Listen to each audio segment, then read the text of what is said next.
todos, espero que me escuchen. ¿Se escucha, se ve, se percibe? ¿Cómo están, chicos? Bien, todos con sus micrófonos apagados, todos con sus cámaras apagadas, pero están aquí conmigo. Escriban en el chat, díganmelo en aquí en el audio, díganme.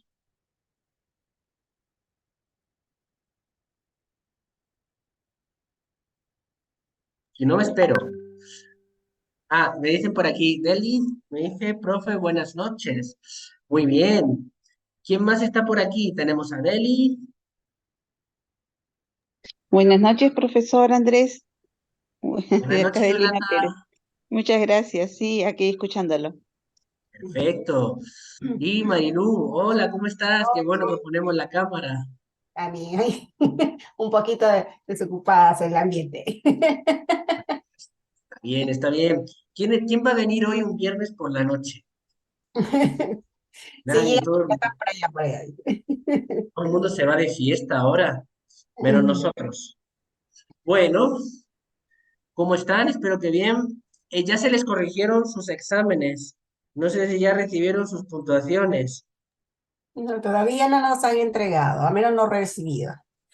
Ah, bueno, pero bueno, ya están corregidos, ¿eh? Yo ya los mandé a Gizam. Yo ya no me hago cargo. Bueno, tenemos a Denis, Julio César, Matías, Frank y Yolanda. Pues bueno, el día de hoy es la última clase que vamos a dar hoy de este curso, ¿vale? Que quizás ha sido un poco caótico por las cuestiones de tiempos y todo, pero bueno, he visto en sus exámenes que han estado estudiando, que han estado haciendo las cosas de buena manera y que han llegado a tener, pues, calificaciones muy altas, sin duda. Ha habido uno que otro que no ha respondido bien, pero tampoco ha sacado mala calificación. Entonces, vamos bien, al menos en la primera evaluación. En esta segunda evaluación, les voy a dar el examen el lunes, ¿vale? El lunes, para el domingo o el lunes, se les va a mandar su examen y tendrán hasta el miércoles o jueves para terminarlo, ¿vale? Ay, gracias, Delis. Eh, entonces, vamos a terminar para el miércoles o jueves el examen. ¿Por qué nos hemos tardado tanto en esto? Porque queríamos, yo quería que todos ustedes tuvieran toda la información antes de mandarle, antes de darle el examen, quería que tuvieran todos los temas. Porque no tiene caso que yo les mande ahora el examen, todavía queden clases por dar, ¿no? Entonces, lo que vamos a hacer el día de hoy es, bueno, vamos a dar el último módulo, que es el módulo de tratamiento. Y en el módulo de tratamiento ya la licenciada Alessandra ya se encargó de darles ciertas herramientas para el TOC. Habló seguramente de la acomodación familiar, habló quizá de algunas técnicas, ¿no? ¿De cuáles hablaron? Los que estuvieron aquí, ¿podrían indicarme qué habló la licenciada Alessandra en la sesión anterior?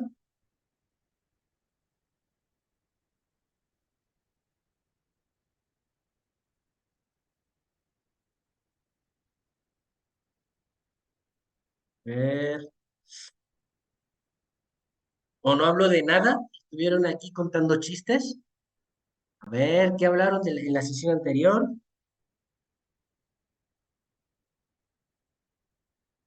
Psicoeducación, ¿qué es el TOC? ¿Cómo se manifiesta? ¿Ok? ¿Qué tipologías del TOC otra vez, verdad? ¿Qué más además de la psicoeducación?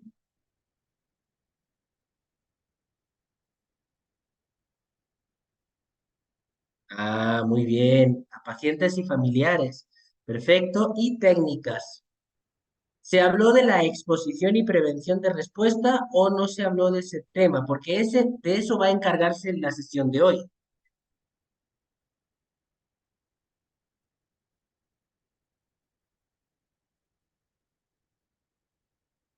¿no? Bueno, pues entonces empezamos el día de hoy, ¿vale? Vamos a ponerlas, compartir pantalla. Si el host me lo permite, ¿podrán darme, por favor, acceso a compartir pantalla, por favor?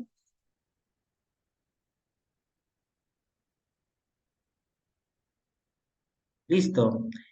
Eh,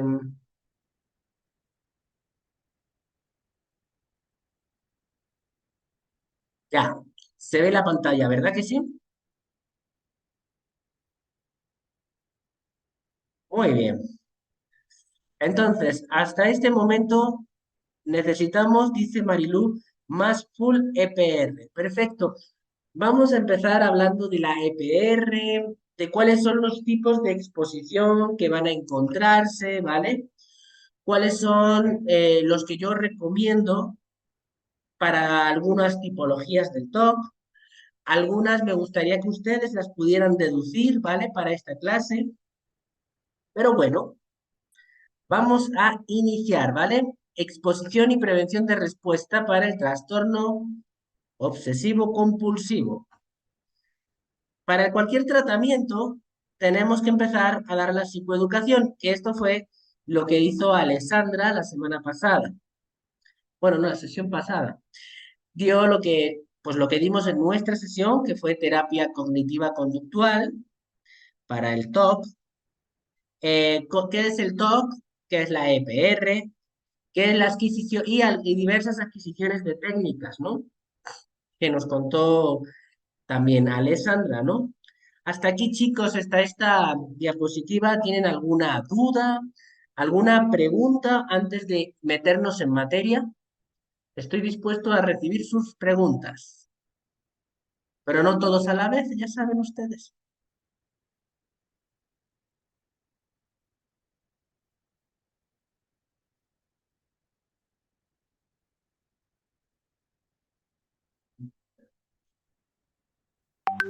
¿Nada? Bueno, pues si no tenemos más dudas, se escucha bien, no se traba mi voz, todo perfecto, ¿verdad? Pues comenzamos, chicos. Vamos allá. En primer lugar, les voy a dar los mandamientos. ¿Y por qué voy a mandar los 10 mandamientos de la incertidumbre? Esto es algo totalmente mío. ¿A qué me refiero? Esto no lo van a encontrar en ninguna de las, todavía no lo van a encontrar en la literatura científica, pero yo siempre se lo enseño a mis pacientes. Los 10 mandamientos de la incertidumbre. ¿Por qué hago que esto lo tengan mis pacientes? Porque el objetivo o lo que pretende el TOP en muchos casos es que saciemos esa incertidumbre, que tengamos certeza de las cosas, que tengamos el control sobre todo y además podamos decir, oye, ¿qué crees? Tengo respuestas para todo. Y en este caso es exactamente lo contrario lo que necesitamos hacer para trabajar contra el TOC. Es decir, y lo digo ahorita y lo voy a estar diciendo toda la clase. El objetivo del tratamiento para los trastornos de ansiedad, trastornos por síntomas somáticos, trastornos por enfermedad, de ansiedad por enfermedad o trastornos obsesivos compulsivos y relacionados es la tolerancia a la incertidumbre. Si ustedes controlan la tolerancia a la incertidumbre, van a conseguir que por plasticidad neuronal, que bueno, la plasticidad neuronal, supongo que ya saben qué es cuando el cerebro se adapta o se modifica tanto estructuralmente como funcionalmente, tanto las neuronas como ciertos núcleos cerebrales, de manera que el cerebro se adapta, mejora, tiene mayor tipo de experiencia y genera ciertos aprendizajes que desde el nacimiento no presentamos. Es lo que hace que ustedes en esta clase puedan aprender por plasticidad neuronal. Bien, con estos 10 mandamientos trato de educar al cerebro a que el paciente presente tolerancia a la incertidumbre. Y la EPR, la exposición y prevención de respuesta, va a ir enfocada a la tolerancia. Si ustedes no toleran la incertidumbre, siempre van a estar enganchados en algún tema. Y esto es lo que tratamos de evitar en cualquier tratamiento del TOC. Bien, ¿cuáles son los mandamientos? Si ustedes tienen dudas de algo, exceptuando en esta clase, no pregunten, no busquen información. Es decir, cuando tienen dudas de algo y preguntan, van a tener un alivio temporal y eso les va a reforzar negativamente la obsesión. Ya lo hemos hablado con el modelo de los dos factores de Maurer. ¿Se acuerdan? Que se reforzaban negativamente. Y una de las compulsiones más típicas del TOC es la pregunta, para reasegurar o reafirmar. Por lo tanto, el primer mandamiento es no preguntar. El segundo mandamiento es no preguntar al doctor Google, ni al ingeniero Google, ni al psicólogo Google. Es decir, no vamos a buscar información, ni navegar por internet, ni libros, ni especialistas que te puedan dar información más allá de la que el terapeuta, el psiquiatra o el neuropsicólogo que esté encargado de tu tratamiento te vaya a dar. Bien, importante. Tercer mandamiento es no suponer sin pruebas. Y aquí es donde entra la terapia cognitiva conductual. La reestructuración cognitiva, la búsqueda, la reestructuración cognitiva, em, la lógica empírica, la de no suponer sin pruebas y también la empírica solamente, la de poder tomar decisiones a través de lo que percibimos por nuestros sentidos. Bien, el cuarto mandamiento es no distraer la mente. Si tienen una obsesión, no hagan nada contra ella, no eviten el problema, no se quiten el pensamiento de la cabeza, no se pongan música, no hagan ejercicios de respiración ni relajación para distraer la mente. Ni siquiera hagan mindfulness ni meditación para distraer la mente. Si lo van a hacer es para el control de la respuesta biológica, por el entrenamiento de la conciencia plena en el momento presente, pero nunca jamás para distraer la mente. Bien, te vas a responder insatisfactoriamente. Ante la duda, las respuestas que nos vamos a dar van a ser respuestas insatisfactorias. Ejemplo, ni modo, la vida así es, el camino así es, nunca lo sabré. ¿Quién sabe? Puede ser que sí, puede ser que no, pero jamás damos una respuesta certera. ¿Ok? El sexto sería no presionar la fuente de información. Eso quiere decir que no estén presionando y presionando para obtener respuestas o tener certeza. Bien, obviamente el séptimo sería enfrentarás lo que te atemoriza. Cualquier cosa que te dé miedo, cualquier obsesión que te genere cualquier tipo de angustia, hay que enfrentarla, ya sea en vivo o en imaginación, como lo veremos hoy. No tomar decisiones hasta haber superado la duda. Cuando ya no tengas necesidad de buscar información, porque ya la tolerancia a la incertidumbre ya se dio, entonces podrás tomar la decisión de buscar información. Mientras tanto, no. Bien. Y novena, no te culpes por fallar algunas veces en los mandamientos. Nos vamos a equivocar todos en alguno de ellos o en todos en algunos momentos de nuestra vida. No pasa nada. Fallamos, tropezamos, continuamos. ¿Vale? Y el décimo, toleraremos las sensaciones de incertidumbre. Bien, les pregunto, ¿conocen algún paciente que haya pecado en los mandamientos? Y a otra pregunta que les haré, ¿ustedes pecan en los mandamientos? Ok,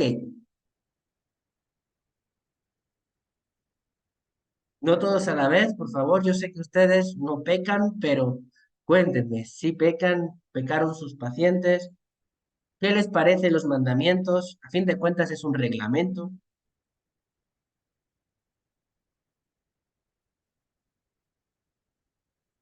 Bien.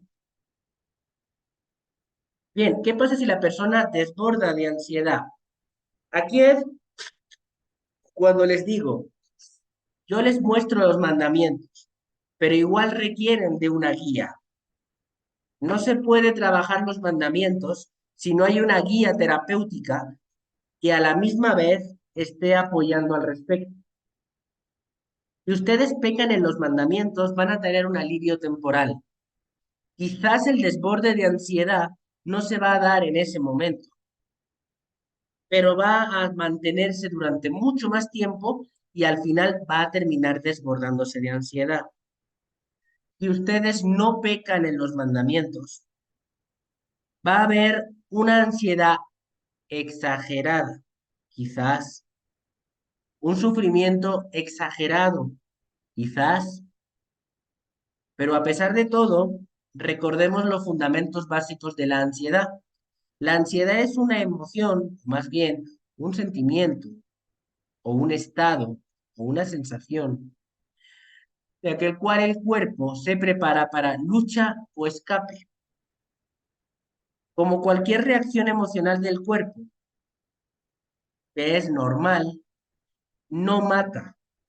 Eso significa que el paciente que tenga muchísima ansiedad eventualmente se le va a ir. Por eso al principio de cada tratamiento yo mando al paciente técnicas de control en crisis para la ansiedad y la angustia. Pero estas técnicas de control en crisis están prohibidas realizarlas. Solo cuando el paciente realmente se sienta 100% desbordado, bloqueado, inhabilitado, es cuando podemos aplicar las técnicas de control en crisis. Si no, por muy grande que sea la ansiedad, no haremos nada al respecto. No sé si con esto te respondo bien, Katy.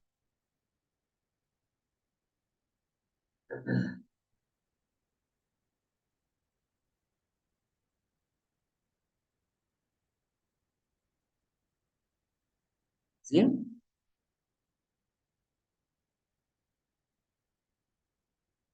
¿Sí estamos ahí? ¿Sí respondí bien, Katy, o no respondí bien?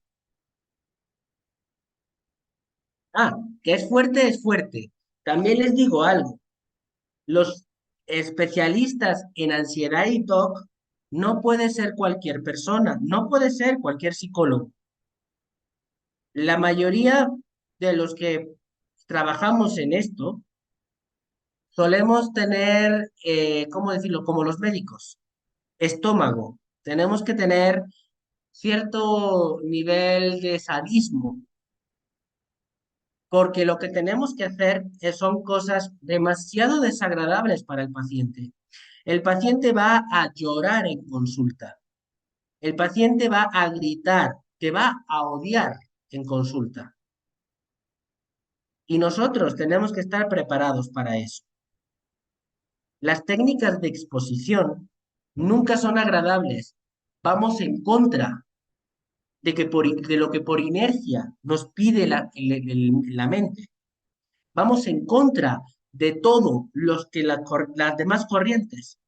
Las demás corrientes que hablan sobre vamos a buscar la causa, vamos a tranquilizarnos, vamos a hacer sentir bien al paciente en consulta. No, buscamos algo muy específico. Buscamos que el paciente genere aprendizaje inhibitorio y que el paciente tenga una calidad de vida muy alta, a pesar de tener TOC. Tenemos que tener el suficiente nivel de ojo clínico para saber cómo exponer a un paciente, saber controlar sus crisis, enseñarle al paciente a que se exponga a sí mismo, y eso es complicado. Dice Marilú, ¿se tiene que ir de poco a poco en la exposición? No. Mm, mm. Van a ver, en muchos casos, psicólogos especialistas en exposición que sí van a ir de poco a poco, van a generar una jerarquía y en esa jerarquía va a ir aumentando a nivel gradual el nivel de exposición. Y así lo dicen las teorías antiguas de las técnicas de exposición. Hablan sobre cómo tendríamos que exponer a un paciente, sobre todo en fobias, ¿no? De poco en poco. Hay que ser creativos, sin duda, pero en mi caso, por ejemplo, la licenciada Alessandra es mucho de jerarquizar, es mucho de ir pasito a pasito, ¿vale? Ella sí, yo no. En mi caso, suelo trabajar, si hacemos una jerarquía, ¿vale? Yo voy directamente al grano, ¿vale? Obviamente, antes de que yo llegue al grano, o sea, de tener que llegar al punto focalizado, he tenido que generar un rapport y un clima terapéutico lo suficientemente bueno para que el paciente se atreva a lo que voy a hacer. ¿Por qué hago esto? Porque lo que busco, y esto también lo voy a decir durante toda la clase, es el factor sorpresa. Muchos pacientes tienen el pensamiento de que si algo hacen o si algo piensan, se va a producir. Si pienso cosas negativas, entonces van a pasar cosas negativas. Si hago algo malo, no lo soportaré. Entonces, si yo empiezo con algo pequeñito, no solamente voy a ir más lento, sino que el paciente no va a querer enfrentarse al máximo nivel y va a querer quedarse en los primeros escalones de la jerarquía. Y te van a engañar y te van a decir, no, pero es que ya eso ya no me molesta, ya no me preocupa eso que yo te decía al principio. Porque al principio de los primeros escalones expones al paciente, pero ya sienten un malestar. Y obviamente, pues no es agradable. Entonces, habrá pacientes que sí funcionen y quieran subir en jerarquía y llegar hasta el final, pero hay otros muchos que no. Y por regla general, mis pacientes han sido personas con TOC que se han enfrentado en el pasado a otros terapeutas del TOC y no les ha funcionado. Es decir, cuando vienen a consulta conmigo, ya han pasado por tantos terapeutas que ya están abrumados, cansados y amargados. Así que yo no me ando por las ramas. Vamos hacia adelante y si tenemos que ser agresivos, lo somos. Entonces, mucho cuidado con esta terapia porque la terapia de exposición es bastante dolorosa para el paciente, pero es súper beneficiosa y a nivel científico es la única más eficiente y eficaz contra cualquier trastorno de ansiedad o cualquier trastorno obsesivo-compulsivo. Y me dice Katy, ¿de qué manera sufre menos? ¿Tal vez medicado? Sí, medicado sufre menos. El único problema es que yo preferiría que no estuviera medicado, porque si tú quisieras enfrentarte a un miedo a un perro, imagínate, tienes miedo a los perros, pero te pones una armadura medieval con guantes medievales y te enfrentas al perro, sí, sí, sí, te vas a enfrentar al perro, quizá te dé miedo, pero jamás el perro te va a poder morder ni tantito porque tienes una armadura. Así que en el momento en el que te quites la armadura y vayas otra vez con el perro, vas a tener el mismo miedo, e incluso más, porque empezaste a depender de la armadura para enfrentarte a los perros. No sé si me estoy explicando. Sí, me parece bien interesante lo que estás hablando porque sí se he consultado con algunos psiquiatras y en algún momento, bueno, algunos psicólogos me decían sí, es importante que primero se medique y una vez que está medicado, me dicen, tiene que estar medicado, pero lo que acaba de decir tienes completamente la razón, o sea, es como poner una máscara que luego cuando se la quite, se la van a ir quitando, luego va a volver a la realidad. Entonces, ¿qué es lo peor que le podría pasar estando sin medicación? Quizá un ataque de pánico, Mm, pero pues ya lo hemos, se supone que ya también tendríamos que haberlo trabajado. ok. ¿Me explico? Entonces, de hecho, el tratamiento oficial para el TOC es terapia cognitiva, prevención de respuesta y abordaje psiquiátrico. Para el TOC sí se recomienda medicación, pero la medicación que manda el psiquiatra especialista en TOC no es ansiolíticos. Un ansiolítico obviamente hace que la EPR no la sientas. Normalmente lo que mandan farmacológicamente suelen ser inhibidores selectivos de la recaptación de serotonina. Es decir, fluvoxamina, fluoxetina, paroxetina, bortioxetina, sertralina. Suelen ser los medicamentos que suelen utilizar para el TOC y para los trastornos de ansiedad. Estos medicamentos no son contrarios a la EPR, porque a fin de cuentas no van a evitar tanto el sufrimiento que yo voy a provocar con la EPR. Lo que hacen los inhibidores es frenar la frecuencia de pensamientos y preocupaciones que tiene el paciente, gracias a la recaptación de serotonina en el giro cingular, en la corteza cingulada. Entonces, sí, medicamento puede tomarse, sí, le recomienda, pero ningún tipo de ansiolítico o benzodiazepina. Y por supuestísimo que no, un antipsicótico. ¿Cuántos pacientes con TOC me vienen a consulta con risperidona, quetiapina y paliperidona? Jamás en la vida. Y por supuesto, ni clonazepam, ni diazepam, ni alprazolam, ni ningún otro tipo de benzodiazepina.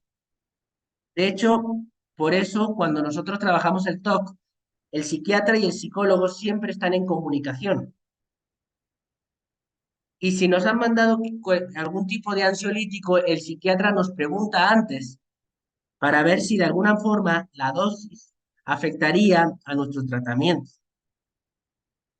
No sé si con esto te explico bien, Katy. Entonces sí se recomienda medicamento, pero sí, solo inhibidores. Sí, pero hay un pequeñito tema Ujú. de que hay una persona que justamente le cae mal todos los antidepresivos y está soportando, le genera demasiada ansiedad y justamente está soportando el tema del antidepresivo cuando le genera la ansiedad con ansiolítico, muy baja dosis, pero se está recibiendo. Entonces, por eso era pues todo este tema, ¿no? De consultar si era necesario o no la medicación, pero... Ah, te digo Ujú. algo. La EPR sola funciona. Ah, perfecto. Bien De mejor. hecho, de hecho, te explico. Nosotros cuando hacemos el abordaje psiquiátrico al principio, el tratamiento del psiquiatra es temporal. Él te manda inhibidores selectivos al principio de la terapia con el psicólogo, pero a medida que nosotros vamos trabajando, él la va suspendiendo, porque al Mm, final lo que queda es la EPR. Entonces, ¿quieres hacerlo a nivel rudo? Solo EPR. ¿Quieres hacerlo un poquito más fácil? Con EPR y inhibidores. perfecto. No te hace Gracias. falta, más o menos, pero sí es más fácil con ellos. Gracias. Qué bueno saberlo. Gracias. ¿Vale? Profesor Andrés, mil disculpas, está tan interesante el tema. Quiero saber si está grabando porque y si nos lo van a compartir porque este tema es tan importante que hay que revisarlo una y otra vez de lo que acaba de decir para que quede bien claro en el alumno, por lo menos en mi caso. Híjole, yo no sé si lo están grabando. Déjame preguntar. Creo que no salió el letrero de grabar. A Yo no soy el, repetirlo. yo no soy el host, entonces no sé. Em, eh, eh, eh, eh, Y está por ahí de Gisán. pues, a ver, escríbanle, yo le voy a escribir también. A ver, A ver, Fran. grabando la clase.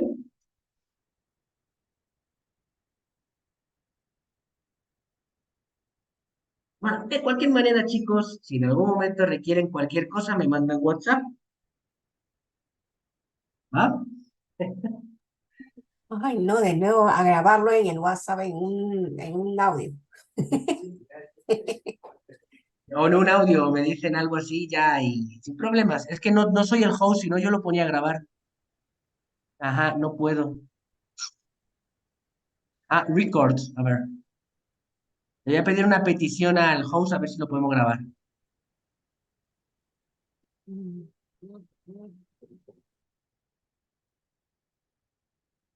Mm.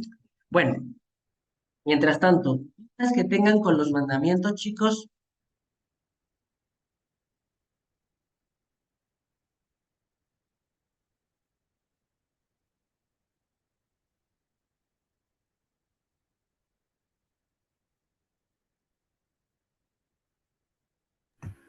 Dice que sí se está grabando por otro programa. Ah, bueno, entonces ya está. Ya estamos. Venga, entonces, seguimos. Bueno, dudas entonces con los 10 mandamientos, chicos. Yo también ya estaba yo ya asustado. Pero no, ya estamos todos. Está bastante claro. Va, perfecto, Podemos alivio ir temporal. con ejemplos ahora. Fíjense que ahorita tuvieron ustedes incertidumbre. ¿Y qué es lo que hicieron? Presionar la fuente de información, buscaron información para ver si estaba grabándose, preguntaron si estaba grabándose y no toleraron sus sensaciones de incertidumbre. Estuvieron violando 4 mandamientos. Qué mal, ¿eh? Tenían que haber aguantado hasta el final de la clase. Bueno, está bien. Seguimos entonces. Los 10 mandamientos de la incertidumbre. Pasamos ahora a qué es la EPR, ¿no? Pues tiene una E y tiene una PR, así lo van a ver, y en inglés es ERP, digo, porque es Exposition Response Prevents, ¿no? Pero bueno, ahorita tenemos exposición, que puede ser en vivo o en imaginación, y la prevención de respuesta. Retirada de conductas de seguridad y la exposición puede ser en vivo o en imaginación. Literal, exponer al paciente sin que haga nada para evitar el malestar que genera el pensamiento o el estímulo aversivo. Es decir, enfrentarse sin armas, sin escopeta, sin armadura, sin escudo, ahí como va, ¿vale? A eso se dedica la EPR. ¿Por qué hacemos esto? En términos de investigación, lo van a ver como técnicas de inundación, ¿vale? O flooding. Así lo van a ver dentro de la literatura científica, como flooding, ¿vale? Hay varios tipos de flooding, ¿vale? Hay exposiciones para diferentes estímulos, ¿vale? Al principio se empezó a hacer con ratas, ¿vale? Eh, y se demostró que las ratas seguían haciendo la conducta. Sí, las ratas que seguían haciendo la conducta a pesar de de no tener elementos de seguridad, aumentaban su conducta de hacer la actividad, de enfrentarse, porque se daban cuenta que no ocurría la desgracia que ellos habían prevenido que podía llegar a ocurrir. Es decir, primero le ponían a la rata esto es muy feo, pero primero le ponían a la rata a comer unos pellets, que son sus comidas favoritas en investigación, y las comían, pero al principio de esas comidas les hacían pegarle un chispazo de electricidad cuando comían, lo cual en algunas ocasiones ellos comían y recibían un chispazo. Esto les provocó a ellos una fobia, un miedo a comer esos pellets. Entonces, lo que se hacía posteriormente era la EPR, hacía que se enfrentaran a comer a pesar de que pudieran. Cuando se dieron cuenta de que ya no había chispazo, aumentaron su conducta de comida. Más o menos así fue. Entonces, a eso se le llama flooding, ¿ok? Exponer al paciente a su desgracia sin que pueda evitarlo y que no ocurra aquello que espera que pueda ocurrir.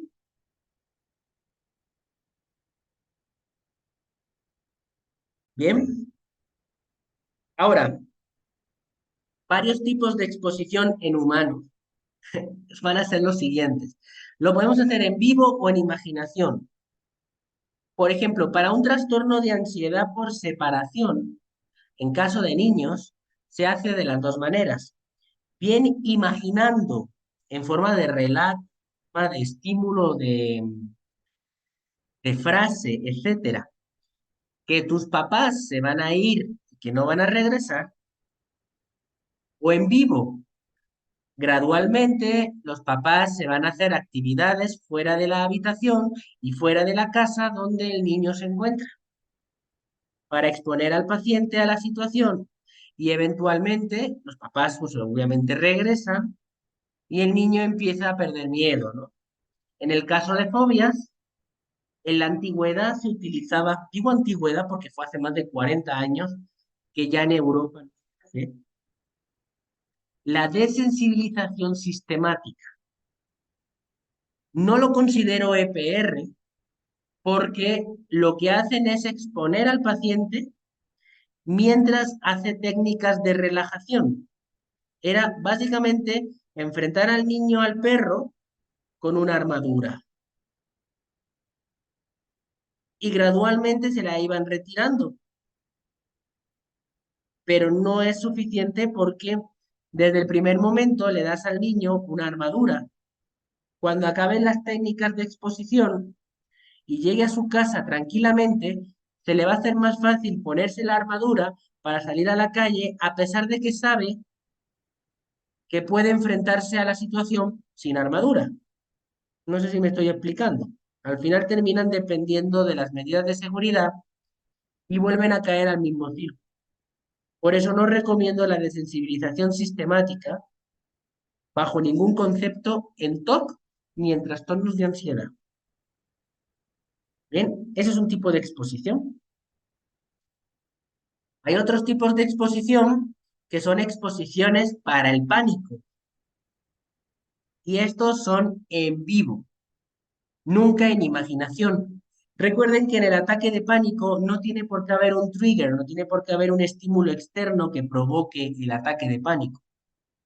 En el momento en el que el paciente inmediatamente identifique en su cuerpo una sensación parecida a su primer ataque de pánico que tuvo en la historia, en cuestión de segundos, milisegundos si quieren, va a tener toda la sintomatología del pánico.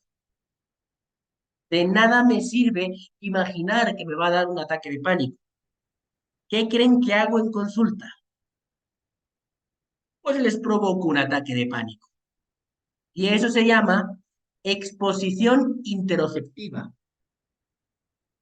Es decir, hago ejercicios, por ejemplo, si el ataque de pánico empieza por falta de aliento, dolor en el pecho, boca seca o parestesias, hormigueos, lo que hago es una hiperoxigenación en sangre.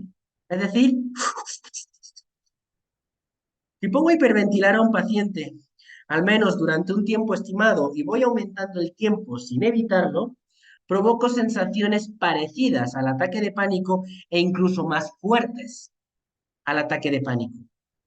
Si yo consigo que el paciente, que el sistema de alarma del cerebro esté acostumbrado a síntomas más fuertes que los que normalmente les daría un ataque de pánico, cuando el cuerpo normalmente reciba una sensación parecida a ese primer ataque de pánico, ni siquiera se va a activar, porque se demostró que si teniendo unos síntomas más fuertes que el ataque de pánico no murió, no se volvió loco o, o no le dio un infarto, un síntoma X normal del cuerpo no le va a dar.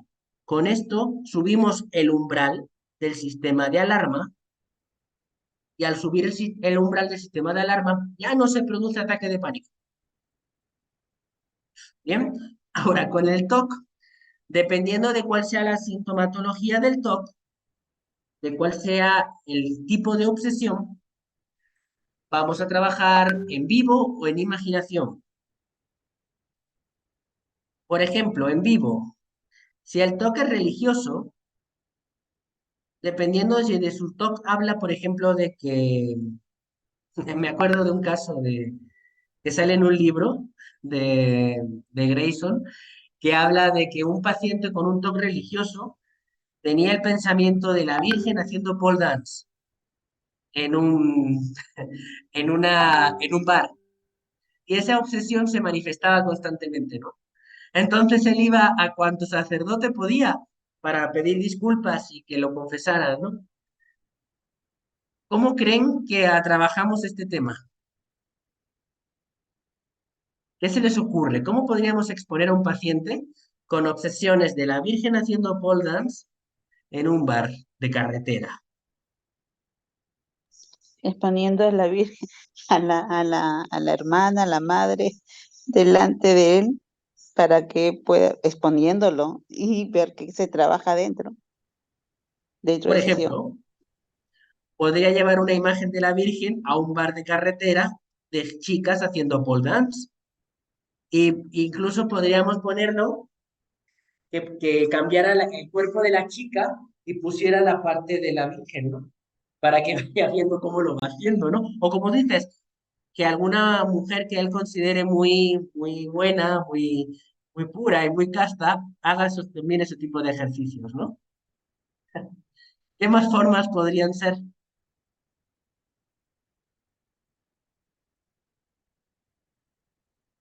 Hay que ser creativos porque el TOC es Puede, creativo. sí, puede ser con fotos, con fotos así, imágenes, con figuras. Sí. Podríamos hacer fotos o incluso Grayson hizo un relato de imaginación donde que se imaginara el paciente, muy gráfico, ¿no? Que se imaginara el paciente con el hábito de la Virgen, la barra de pole dance, él bien excitado en la mesa viendo a la Virgen, ¿no? O sea, también se puede hacer en imaginación. Y ahora las nuevas tecnologías nos permiten la realidad virtual.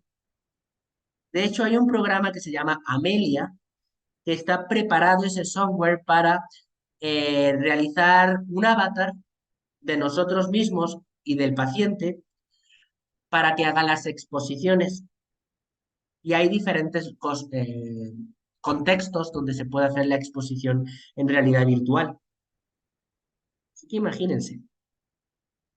Ok, ¿cómo expondrían a un paciente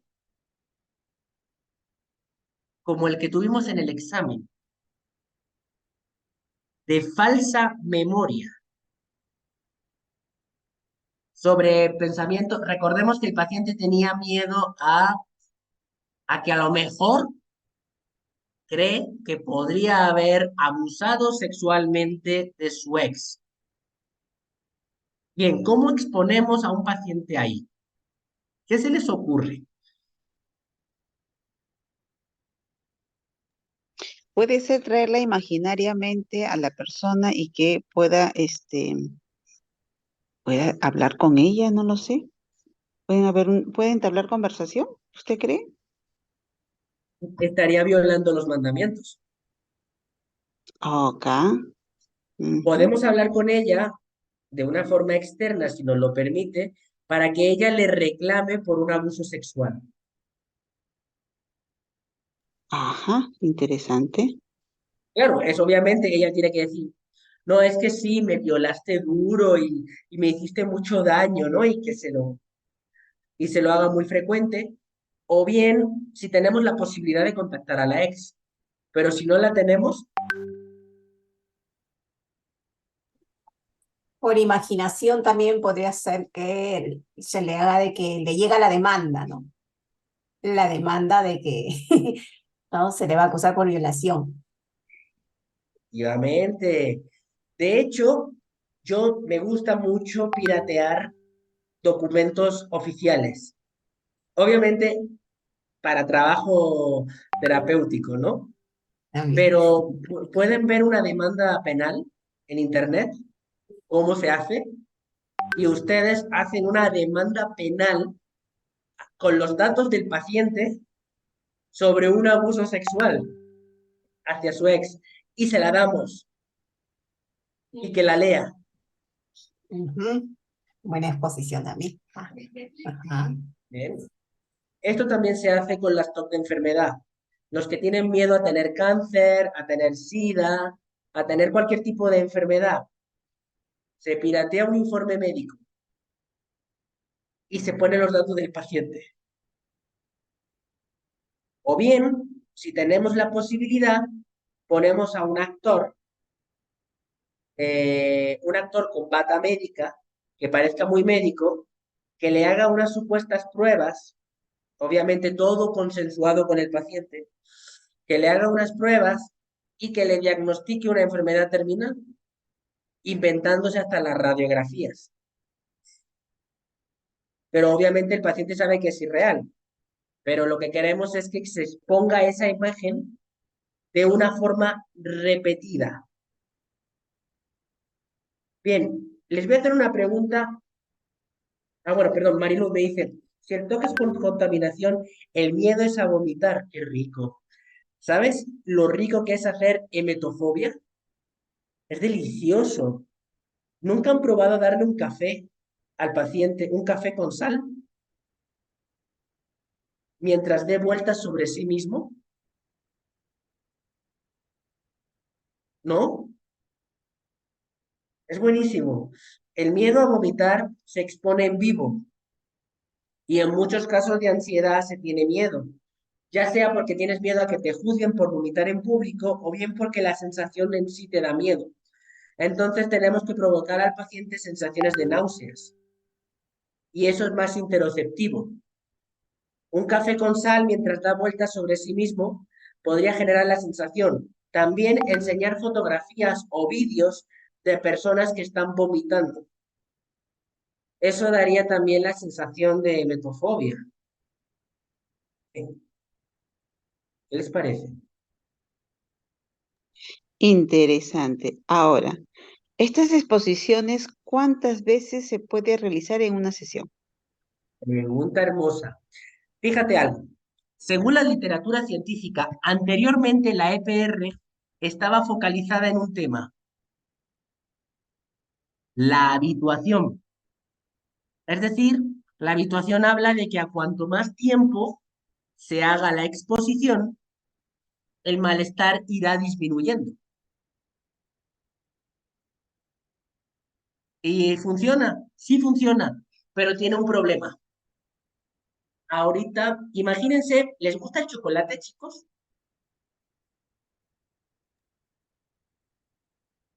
¿Sí? Ok. ¿Conocen el Ferrero Rocher?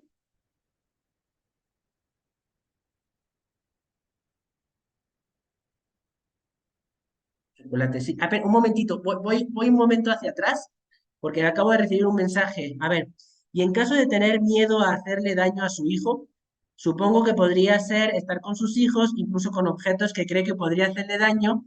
Ejemplo, los cuchillos de cocina. Bravo, Matías. Exacto. Eso es lo que mi primer paciente que tuve en la historia, yo era un chavito que estaba todavía en licenciatura.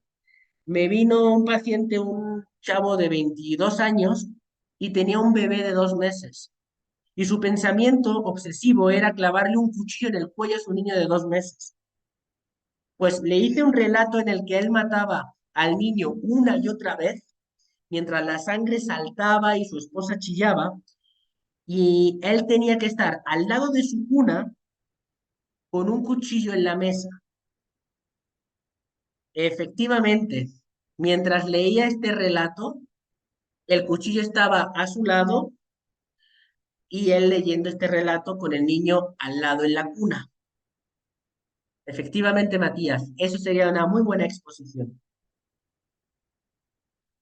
Y bueno, volviendo al chocolate, eh, el chocolate les gusta, pero si yo les pusiera ahorita, no sé, un chocolate y se lo comieran, ¿les gustaría? Claro que sí. Aquí no le Bien, gusta el chocolate. eso digo yo. Pero ¿qué tal que yo te digo, ¿sabes qué, Yolanda? ¿Sabes qué, Mariluz? ¿Sabes qué, Luz? Acabo de tener un cargamento de 2 toneladas de chocolate y en esta hora nos tenemos que comer un chocolate por minuto. No hay forma. Daría huella de saciedad, ya daría mucho, sería demasiado, diría yo. Si te vas generando un poco de asco. Ah, exactamente. Pero ¿qué creen? Sorprendentemente, mañana, como todavía me queda chocolate, les voy a dar un chocolate.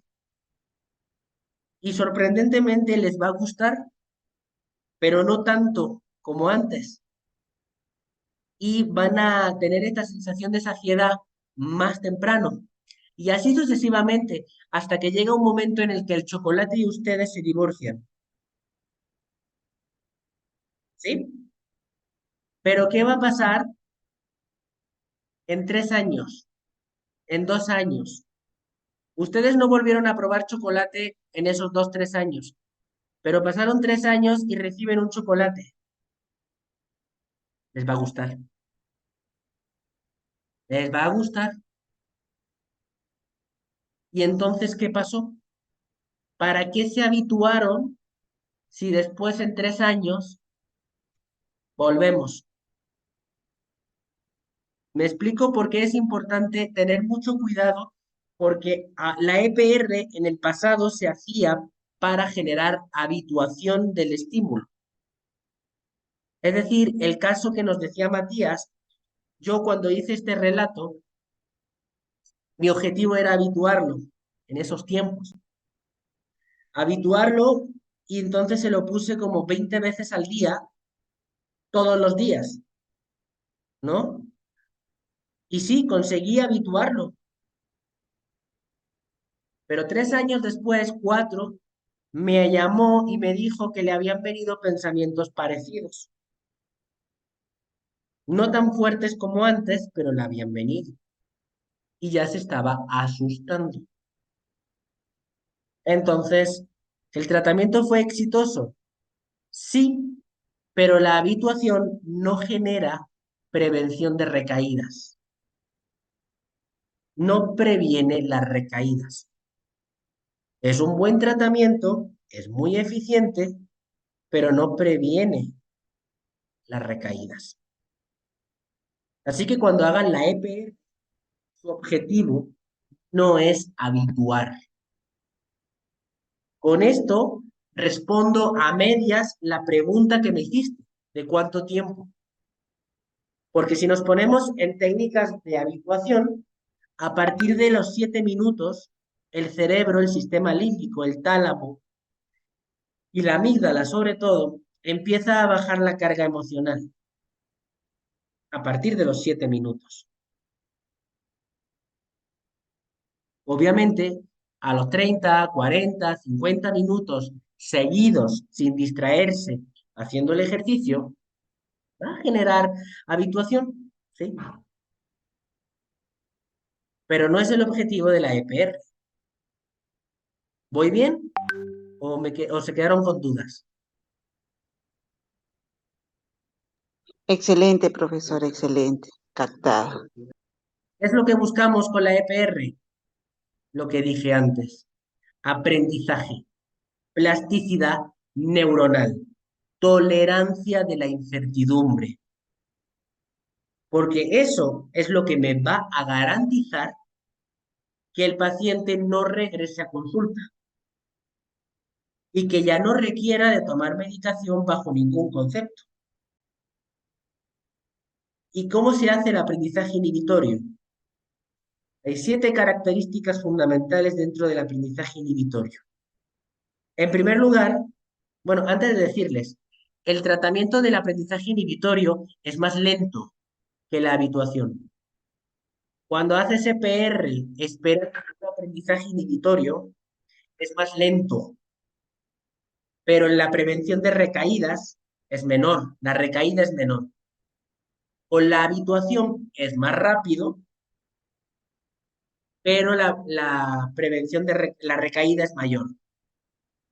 ¿Ok?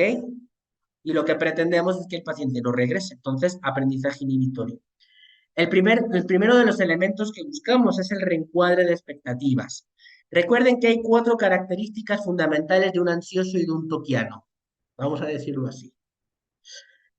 La sobreestimación del peligro, la sobreestimación de la severidad del problema, la dificultad entre lo posible y lo probable y la subestimación de sus propios recursos. Bien, lo que buscamos con el aprendizaje inhibitorio es reestructurar, sin hacer reestructuración cognitiva, estas expectativas. Es decir, no vamos a hacer discusión socrática, va a experimentar el problema sin evitarlo y esto hará una disonancia cognitiva y le cambiará la expectativa. Si lo haces bien, claro. Bien. El segundo es maximizar la variabilidad. Bueno, vamos a ponerlo. Ponerlo así está muy feo. Así. Reencuadre de expectativas. Ahí está. Eso. La sobreestimación del peligro, sobreestimación de la severidad, confusión entre lo posible y lo probable. Y la subestimación de los propios recursos para afrontar la situación. Bien, si nosotros lo que buscamos es exponer al paciente, lo que buscamos es reestructurar estas 4 creencias. ¿Ah? ¿Hasta aquí dudas del primer punto del aprendizaje inhibitorio?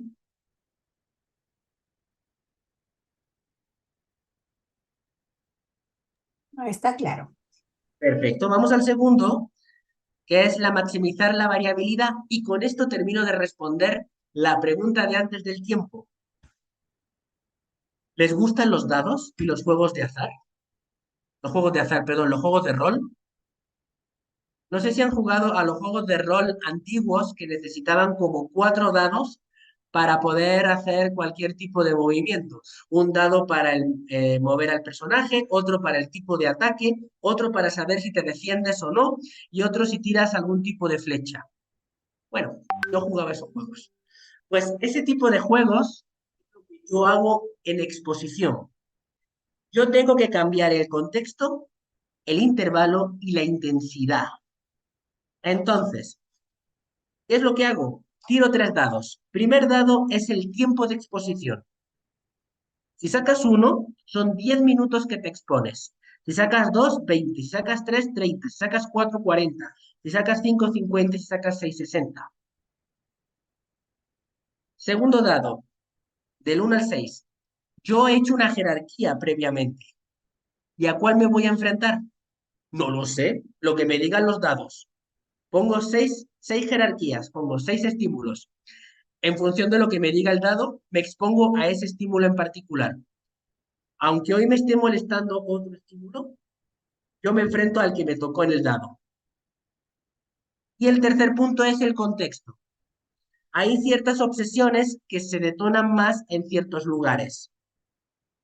O cerca o no cerca, o con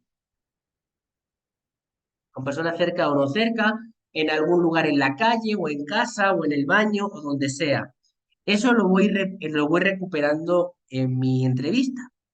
Y ahora el tercer dado, en función de lo que salga el dado, será el contexto. Y todos los días cuando me voy a enfrentar, porque todos los días se tiene que hacer EPR, Todos los días tiran sus 3 dados. Desgraciadamente, si les sale el número de la bestia, lo siento mucho por ellos. Porque si les sale el 666, va a ser 60 minutos en la peor de las exposiciones, en el contexto más horrible y con la pena. Pero, ¿qué tal si le sale el 111? Pues el día de hoy vas a estar 10 minutos con un estímulo bajo en un contexto tranquilo. ¿Bien? Digo el número de la bestia porque es el 666, ¿no? Así dicen, ¿no? Entonces, bueno, con esto respondo a la pregunta. El TOC se va a mantener en el paciente en el contexto que sea, el tiempo que sea y el estímulo que sea. Entonces nosotros tenemos que atacarle de la misma manera. Hacemos EPR en cualquier contexto, con cualquier intervalo y con cualquier grado de intensidad. Y esto generará aprendizaje inhibitorio. No importa el momento, el lugar o el tiempo, aprendiste a enfrentarte al momento. Cuidado, porque si esto no está bien entrenado, no funciona. ¿Vale? Bien. ¿Dudas con la variabilidad? Una preguntita, el tema de jerarquía no lo pude escuchar bien porque se me fue el internet. No te La parte de preocupes. jerarquía. Como modificamos el jerarquía, como tenemos una jerarquía, uno de los dados que tiramos va a ser el estímulo que sea de la jerarquía. O sea, si en la jerarquía el 6 es el peor y te toca un 6, pues te tienes que enfrentar al 6. Si te toca un 1, el 1. Si te toca el 2, el 2. Si te toca el 3, el 3. ¿Me explico? O sea, a esto me refiero con que no se preocupen por la jerarquía y de hacerlo progresivamente, porque no. Si el paciente se demuestra que es capaz de enfrentarse a su máximo terror en el peor contexto durante muchísimo tiempo, la verdad es que los otros estímulos ya no van a ser un reto para él. De hecho, el reto va a ser querer enfrentarse a todos. Y como fichas de dominó, se van a ir cayendo. Entonces, por eso de ir gradualmente, no soy tan partidario de eso. Ahora, hay pacientes y pacientes, depende de la comorbilidad del paciente. Si el paciente tiene TOC y un TLP, que es muy típico, un trastorno límite de la personalidad, cuidado, sus emociones son mucho más intensas, son hipersensibles. Ahí sí, olvídense de los dados, ahí sí háganlo progresivamente, porque si te abandona el paciente y puede caerle en un ataque de pánico, cortarse, querer matarse, porque no lo puede dominar. Entonces, tienen que hacer un buen diagnóstico diferencial y por eso también les puse en algunos de los temas un análisis funcional, porque si no tienen un buen análisis funcional y ustedes solamente se dedican al puro TOC, van a fallar. El TOC es una parte del individuo, pero el individuo es muy amplio. Entonces, evalúen sus rasgos de personalidad, que se pueden equivocar bien grave. Evalúen si hay otros trastornos, depresión, ansiedad y tal, porque si no lo hacen, y creencias también, porque si no lo hacen, no se van a querer enfrentar. Si se enfrentan, pueden llegar a tener hasta un trauma si tú no lo trabajas bien. Estos programas de televisión que ponen tu cabeza en una caja y la caja está llena de alacranes y de arañas, eso es totalmente horrible, porque no sabes si el paciente, si esa persona tenía terror a eso o no, y no evalúan otras cosas. Entonces, hay que ser muy cuidadoso cuando hagan la exposición. Hay que ser sádico, pero sádico en los contextos que puedes serlo, ¿vale? Mucho cuidado.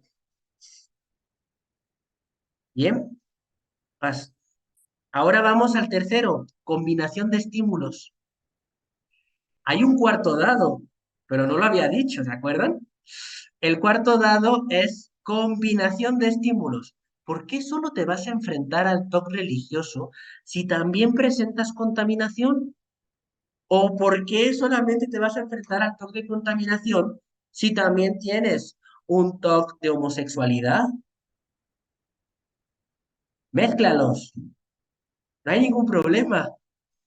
Lo que pasa con el TOC es que cuando hay una obsesión, no hay otra. Es decir, si ahorita tengo activado el TOC homosexual y pienso que soy gay, bueno, creo que puedo llegar a ser gay y que estoy engañando a mi pareja porque soy heterosexual y tal, tal, tal, no voy a estar pensando en ese momento en otro tipo de TOC. En ese momento mi máximo interés es mi TOC homosexual. De la misma manera, si tengo un TOC de contaminación y un TOC homosexual y ahorita tengo más activado el de contaminación, no voy a estar pensando en el homosexual, voy a estar pensando que me estoy contaminando con este estímulo. Pero como esto no nos importa, porque lo vamos a enfrentar juntos, entonces combinan los estímulos con un cuarto dado. Si sacas uno, te enfrentas a un solo estímulo. Si sacas dos, dos estímulos. Si sacas tres, tres estímulos. Si sacas cuatro, cuatro estímulos. Cinco, cinco estímulos. Seis, seis estímulos. Entonces, si se toca el número de la bestia más el 6, lo siento mucho, te enfrentas a toda tu jerarquía. A toda tu jerarquía a la vez. 60 minutos en el máximo potencia y con el máximo, en la máxima potencia y en la máxima, en el contexto peor. Nosotros tenemos un chiste. Si un paciente en un ascensor a 50 metros de altitud, en la oscuridad, lleno de alacranes, serpientes y arañas, es capaz de sobrevivir, podrá sobrevivir a cualquier tipo de estímulo que le presente, ¿no? Entonces, es exactamente lo mismo. Le enseñamos al paciente a que combine estímulos. Si aunque tengo ahorita uno más fuerte, los otros, al haberme enfrentado a ellos, me vacuno. Me vacuno de esos estímulos. La próxima vez que vengan esos estímulos, ya no me duelen tanto, porque ya me he estado exponiendo a ellos. Entonces, funciona para reducir el malestar de un estímulo y me vacuno de los otros. Fíjense, ¿eh? Está padre. 60 minutos, sí, 60 minutos, Marilu. Si te toca el 6, claro. Así funciona. Sí, pero una consulta. Los estímulos a los que se pueda presentar, supongamos que sea el de los 60 minutos e intenso. ¿Todos los estímulos a la vez? ¿Se los presentamos uno por uno o todos a la vez? Depende de tu creatividad. A mí me encanta juntarlos. Por ejemplo, si fuera un talk de la Virgen, el talk de este de Paul Dance, y también tiene miedo a ser gay, y tiene miedo a contaminarse de esencias, una contaminación de esencias. Por ejemplo, tiene miedo a perder la inteligencia porque se juntó con alguien con síndrome de Down. Y también tiene fobia a los perros. ¿Qué más le añadimos? Y tiene un top de falsa memoria, a base de que va a ser abuso sexual. Bueno, pues fíjate, unas fotitos de unos perros horribles o unos vídeos que están de perros mordiendo a gente o un perro oficial ahí metido. Más un relato de él en el pole dance viendo a la Virgen. Mientras un chavo súper guapísimo, un hombre súper guapísimo, le está dando besos en el cuello a él y a él le está gustando. Mientras viene la ex y le dice que ya lo va a demandar por abuso sexual. Y todo eso lo hacemos en un relato bien escrito. ¿Por qué no? Excelente aporte, profesor. ¿Verdad que le estoy tomando cada detalle porque lo voy a hacer? Gracias. O sea, muchas gracias. ¿Ves? Pues digo, todo depende de nuestra creatividad. Bien. El toque es creativo, nosotros somos peores. Ese es el dicho, ¿vale? Ok. Ahora, etiquetación de emociones. Importantísimo, chicos, no expongan a un paciente con tristeza, con culpa, jamás, ¿vale? Con desesperanza, porque no genera aprendizaje inhibitorio y no siquiera genera habituación en el tiempo suficiente a que se haya empezado a autocriticar, ¿vale? Entonces, no. Y además, recuerden que las obsesiones no generan desesperanza. Genera desesperanza el no poder retirarte las obsesiones, que es diferente. Y eso ya es un pensamiento automático negativo, no es una obsesión. Entonces, importante que el paciente tenga lenguaje emocional. Se ha demostrado que aquellas personas que tienen un lenguaje emocional más amplio pueden experimentar emociones más amplias, porque las áreas de Broca y Wernicke están súper relacionadas con la amígdala, el hipotálamo y el tálamo y la ínsula. Es decir, el sistema generador de emociones, el sistema límbico, el lóbulo temporal, en este caso el área de Broca y Wernicke, que son las del lenguaje, y la corteza prefrontal dorsolateral, que es el regulador emocional, y el cíngulo anterior, que también es el que la expresa, varían en función del tipo de lenguaje y la cantidad de lenguaje emocional que tengas. Es decir, si tienes más lenguaje de emociones, tienes mayor capacidad de expresión emocional y también de experimentar más emociones complejas, ¿vale? Se nota que también soy neuropsicólogo, ¿verdad? Bueno, ok, seguimos. Pasamos a Una exposición. preguntita, pero ¿qué pasa si es que la persona tiene uno de esos componentes, digamos, que tiene desesperanza? ¿Cómo se trabajaría entonces en ese caso? Bueno, como cualquier tratamiento, si el paciente presenta comorbilidad de trastornos, tiene desesperanza y por lo tanto presenta un trastorno de depresión mayor, se tiene que trabajar primero lo que primero inhabilita a un paciente. Y esto se llama cuestiones de orden. El primero de los casos es que si el paciente tiene ideación, planeación o tendencia suicida, se trabaja el suicidio, se deja a un lado el TOC. Si el paciente presenta ataques de pánico recurrentes que le impide de cualquier manera hacer otras actividades, pero no ha pensado en matarse, se trabaja primero los ataques de pánico. Si el paciente tiene un trastorno de depresión mayor con una anedonia y apatía y no se puede ni levantar de la cama, se trabaja primero la depresión. No sé si me explico. Entonces, primero lo que inhabilita al paciente y después lo demás. Perfecto, gracias. Gracias Gracias. a ti. Bien, esto pasa con todos los trastornos, ¿eh? Primero lo que inhabilita y después lo demás. Bien, exposición focalizada o intensificada. ¿Le tienes miedo al perro? ¿O le tienes miedo al que el perro te muerda, te dé rabia y termines sufriendo y muriendo en una cama? ¿Cuál es el miedo?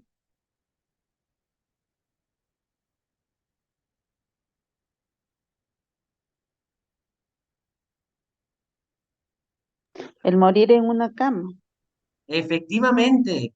Entonces, exponer al paciente al puro perro no tiene caso, porque es rascar la superficie.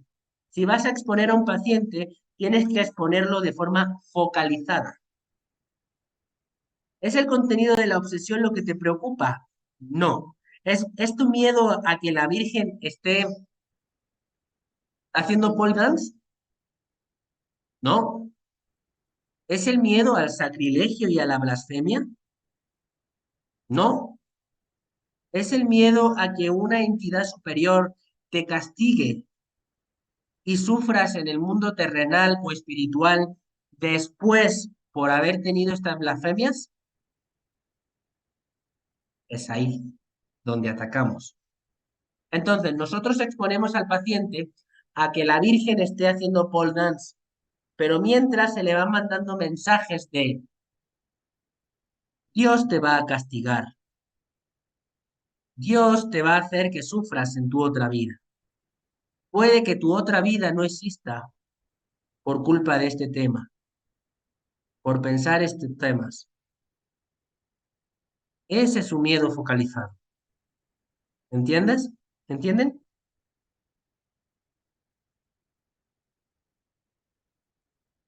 ¿Es tu miedo a ser gay? No. El miedo es a que siendo gay, la sociedad lo castigue, él jamás en la vida pueda estar con una mujer y todo su sistema de vida que pensaba de tener mujer, hijos y perrito, se va al garete porque no le gustan las mujeres, cuando antes le gustaban. Ese es su miedo. ¿Entendieron? Tengo una pregunta, profesor. Hola, Matías. Hola, entré por curiosidad por aquí. Eh, cuando una paciente tiene un TOC, diríamos, religioso o el miedo al sacrilegio, recuerde que estas creencias de alguna manera se han ido afianzando desde la niñez, la religión, la familia. Y el problema es que estas creencias, aparte de ser creencias, siguen siendo TOC que están bien arraigadas. Y si lo exponemos así como usted lo mencionó, te vas a ir al infierno, que Dios vas a ser castigado. Me pregunto yo si más bien esto le pudiese intensificar el TOC justo en esos momentos, o qué haríamos para poderlo prevenir, porque se pudiese dar. Efectivamente, buena pregunta, porque yo a veces tengo párrocos y dependiendo si son de la iglesia judía, si son de sinagogas o si son de los testigos de Jehová, etcétera, siempre busco eclesiásticos y pregunto hasta qué nivel la creencia del paciente, o sea, hasta qué punto la creencia obsesiva interfiere en lo egosintónico, es decir, en sus creencias aferradas desde la infancia, o más bien él identifica que realmente es irracional y que no va a pasar eso, pero aún así tiene ese miedo. Entonces, si yo observo que la creencia es muy egosintónica, pero a nivel religioso es ilógico, porque no es lo que dicen las escrituras, entonces me busco a un eclesiástico de su religión y le llevo a hablar una plática y que le hable sobre ese tema, para que le dé una educación religiosa acertada, para que yo pueda exponerlo a ese tipo de elementos. O sea, ahí sí, porque yo no soy eclesiástico, entonces tendría que buscar a un eclesiástico que me ayude. Por ejemplo, hay psicólogos que se dedican a los judíos aquí en México, a ese tipo de... Y ellos son eclesiásticos, son de alta esfera dentro de sus sinagogas. Pues a ellos los agarro y les ayudo mucho en cuestiones cuando son judíos. Cuando son de testigos de Jehová, me cuesta mucho porque allí son cerrados. Pero cuando son de católicos o cristianos, siempre puedo encontrar a un padre o a un sacerdote que hablo con él para que le dé educación y a ellos encantadísimos de leerle la Biblia, ¿no? Pero primero sí primero le evalúo hasta qué nivel está irracional religiosamente hablando. Pero si él sabe que es irracional, no busco a nadie y me enfrento. Entonces depende, yo creo que hay que leerlos. Es por eso que usted decía que hay que hacer un análisis funcional primero, antes de todo, porque si es muy sensible puede quedar un trauma, creo yo, pienso yo, Podemos pero generar si un no, trauma exacto, pero si no, en caso contrario, si lo sabemos que puede resistir, sí se puede realizar todo con este todo. proceso. Así sufra, con todo. Si puede, si es capaz, vamos con todo. Si no, hay que medirnos. Sí, sí. Y por eso les decía, soy tan pesado con el análisis funcional, porque si ustedes no tienen claro las creencias y los esquemas, ya fallaron, ¿vale? Y no tengan miedo a pedir ayuda a otros profesionales de cualquier rama para que nos ayuden en muchos temas, ¿vale? Bien.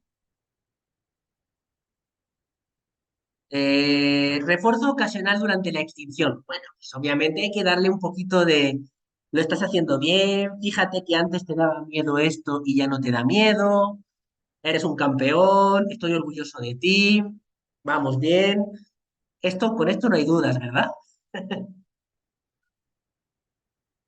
A que se motive, ¿sí? Ok. Y pasamos al siguiente. Retirada de las señales de seguridad.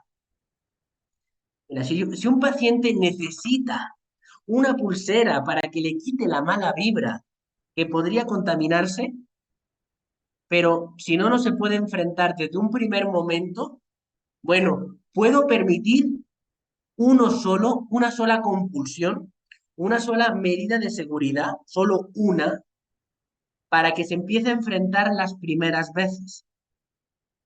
Pero eventualmente se la voy quitando progresivamente. Por ejemplo, si es una pulsera, al principio la puede llevar, después hago que se la quite y la ponga en la mesa, cerca de él. Después la dejo en la misma habitación, pero más lejos, y luego ya la retiro. Así es como se debe de retirar una medida de seguridad,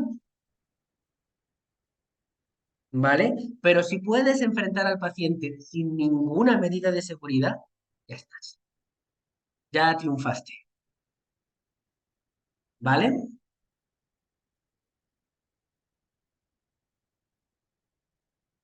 Bien, chicos, ¿dudas con las siete principios del aprendizaje inhibitorio?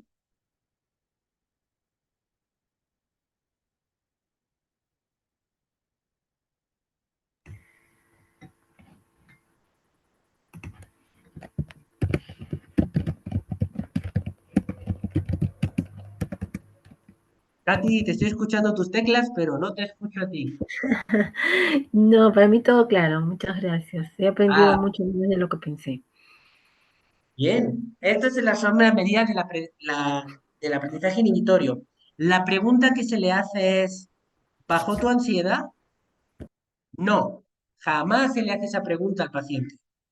Si quieres, se la preguntas por curioso, porque sí puede producirse algo de habituación durante los ejercicios. Pero la pregunta que se le hace es la siguiente. ¿Ocurrió lo que esperabas que ocurriese? Esa es la pregunta oficial del aprendizaje inhibitorio. ¿Caíste al infierno? ¿Sufriste entre terribles sufrimientos? ¿Realmente perdiste la inteligencia? ¿Te volviste gay? ¿Mataste a tu hijo? Eso es la respuesta que tienen que darse al final del aprendizaje inhibitorio por cada exposición. Si se dan cuenta que el estímulo fóbico, el estímulo condicionado, no produce la respuesta condicionada, el estímulo condicionado se vuelve estímulo neutro. Si A no llega a B, ya está, entonces A no es tan malo, ¿no? Bien, dudas, chicos, que tengan sugerencias, reclamos,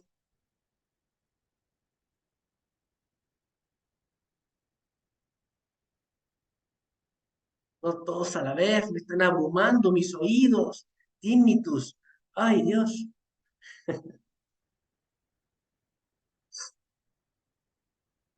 Bueno, aquí les dejo una pequeña bibliografía de algunos libros que pueden revisar para ver todo esto.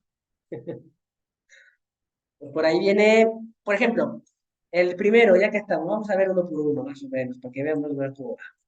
El primero es de Abramovich. Abramovich es un tipo que trabaja mucho el aprendizaje inhibitorio, quizá demasiado radical en mi gusto, pero sí trabaja mucho el aprendizaje inhibitorio. y habla como 10 pasos para tolerar la incertidumbre, ¿vale? Obviamente el DSM-5 lo he puesto ahí, Arturo Badós de la Universidad de Barcelona, que pues es bastante estudiante en la cuestión, bueno, es muy académico y habla mucho sobre el TOC y trastornos de ansiedad, bastante bueno. Belloc, Sandini y Ramos hablan de psicopatología, en su manual de psicopatología. Berrios habla un poquito sobre los cambios del TOC en los últimos años, porque el TOC, aunque no lo crean, es un trastorno bastante nuevo dentro de la psicología, ¿vale? Entonces, yo diría que cuidado con este tema. Estaba recibiendo un mensaje, por eso me estaba distrayendo. Bueno, por aquí hablan de, bueno, un artículo científico que hablamos del sistema autoinmune, porque hay ciertas enfermedades autoinmunes, como la enfermedad de Panda, que es una enfermedad es una enfermedad autoinmune, puede provocar síntomas obsesivos compulsivos, pero no es TOC, es Panda, ¿vale? ¿Qué más? El libro de Vence sus obsesiones de Nafoa, recomendadísimo para pacientes. Está viejito, pero funcional, ¿vale? Eh, hay más libros de psiquiatría, ¿vale? De Fuentenebro. Grayson, aquí está el Grayson que decía de la Virgen haciendo pole dance, ¿vale? Marqués Rodríguez, una buenísima terapeuta cognitiva conductual, ¿vale? Myers habla mucho sobre las metacogniciones dentro del TOC, entonces muy interesante. Nicolini es uno de los psiquiatras mexicanos más famosos que trabaja el TOC, tiene su libro, ¿vale? Rackman trabajaba muy bien el TOC en su época, bien. Salkowski es cognitivo-conductual y diferencia muy bien entre el pensamiento automático negativo y la obsesión. Skitiki, la señora es buenísima, es una eminencia dentro del mundo del toque. Recomendadísimo. Y bueno, Tomás, Basas, pues otro librito para que tengan un poco más de información del toque. Bien, chicos, les aviso, tengo un problema eh, con la cuestión del examen. Me tuve que retrasar en estas semanas para poder hacer el examen y hacer la corrección del mismo. Entonces, yo el examen lo voy a mandar el lunes. No sé si alguno de ustedes pudiera vernos el martes o el miércoles para la resolución del mismo. ¿Vale? He tenido un problema de agenda, esta vez el problema ha sido mío, entonces me gustaría que pudieran tener el examen entre el domingo y el lunes para que podamos trabajarlo. ¿Vale? Lo trabajan en unos días y lo corregimos todos juntitos, como amigos, el miércoles, que pudiera ser por la tarde. Como somos poquitos, podemos hacerlo. ¿Les parece? ¿Cómo será el examen? Pues igual que el anterior, van a tener un caso, pero esta vez van a tener que decirme cómo lo van a exponer, ¿vale? En segundo, obviamente van a tener que identificar qué qué es, cómo se manifiesta, cuáles son las obsesiones, cuáles son las conclusiones, pero sobre todo, cómo lo exponen, ¿vale? Con los principios del aprendizaje inhibitorio. Es decir, tienen que cumplir las 7 estrategias, ¿va? Obviamente preguntas tipo test sobre cuestiones así y 3 preguntas a desarrollar. Va a ser exactamente igual, ¿vale? Pregunta básica. ¿Qué es la terapia cognitiva conductual? Esa sí cae, ¿vale? Y obviamente el examen va a ser de los últimos temas que hemos visto. Bien, dudas, sugerencias, reclamos, peticiones. ¿Cuándo los voy a ver el miércoles? Discúlpeme, Gizam, de verdad, discúlpeme, Gizam. Voy a tener que poner la fecha yo porque ha sido un fallo real mío y necesito que ustedes puedan ver la corrección del examen. Entonces, me gustaría que pudiera ser de 6 a 7, perdón, de 6 a 7, de 7 a 8 hora Perú, el miércoles 6. ¿Cómo ven?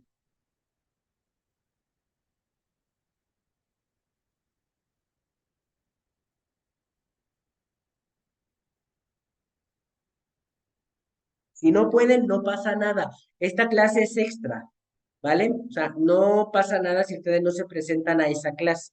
Pero si ustedes quieren corregir el examen entre todos, pues lo van a tener el miércoles 6. Si no, pues ustedes hacen el examen. La fecha límite es para el 6, ¿vale? Para que ya de alguna forma, ya cuando lo corrijamos, ya ustedes ya lo hayan entregado, ¿vale? Y van a tener ese mismo día corrijo todos los exámenes, entonces no me voy a retrasar. Perdóname, Gizam, de verdad. Bien, dudas, sugerencias, reclamos, peticiones. Solamente una consulta, profesor. Dime, Yolanda. En cuestión a qué herramientas se le daría extra al paciente luego de una sesión, ¿no? Porque no sé si las sesiones se hacen una vez a la semana, 2 veces a la semana, 3 veces a la semana, va a depender. Pero se le deja tareas, se le deja algo para que pueda realizar en el transcurso del tiempo a una persona con TOC. Pues mira, dependiendo, si tiene comorbilidad de trastornos, pues las tareas fundamentales de cada trastorno, ¿no? Por ejemplo, en depresión, activación conductual, reestructuración cognitiva de pensamientos automáticos negativos, tal. Si es para cuestiones de ansiedad, siempre mando como una rutina de ejercicios de respiración, relajación, mindfulness, no para evitación, sino para mantener la respuesta biológica controlada, ¿no?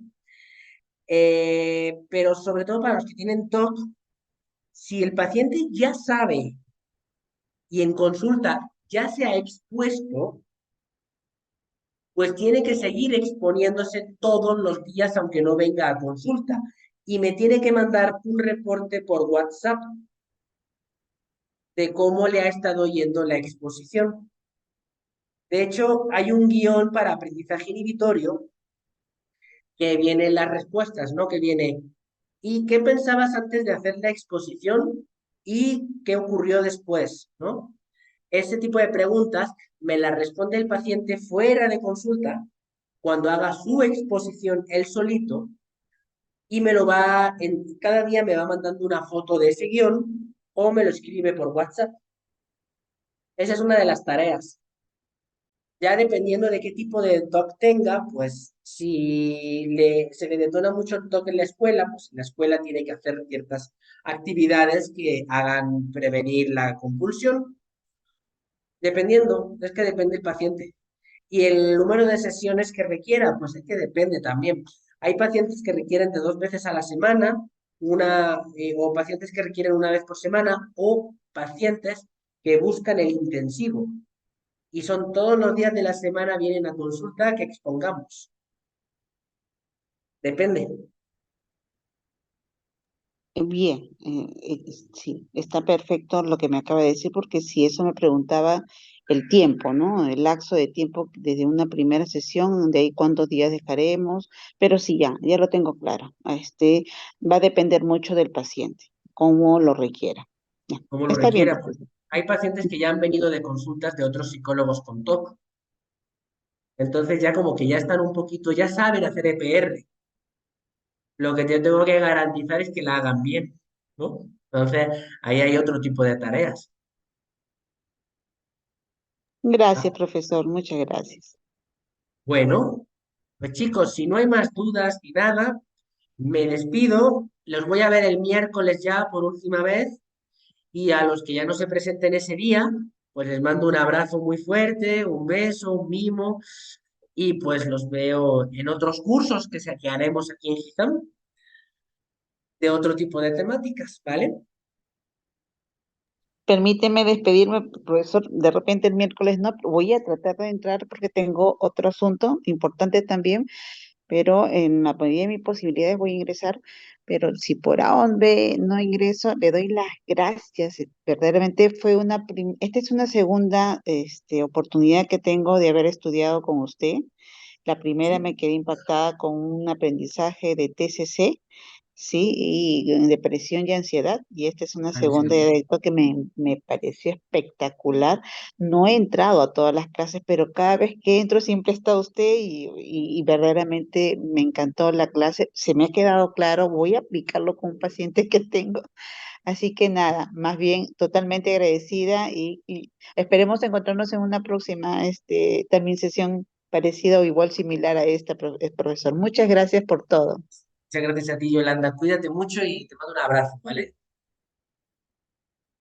Pues chicos, cuídense mucho, hablen con extraños, se divierten, no, no hablen con extraños, se divierten y me avisan cualquier cosa. Aquí está mi WhatsApp por si ustedes quieren hacerme cualquier consulta o duda, ¿vale? Cuídense mucho, les mando un abrazo. Bye Hasta bye, pronto, profesor. Nos vemos. hasta pronto.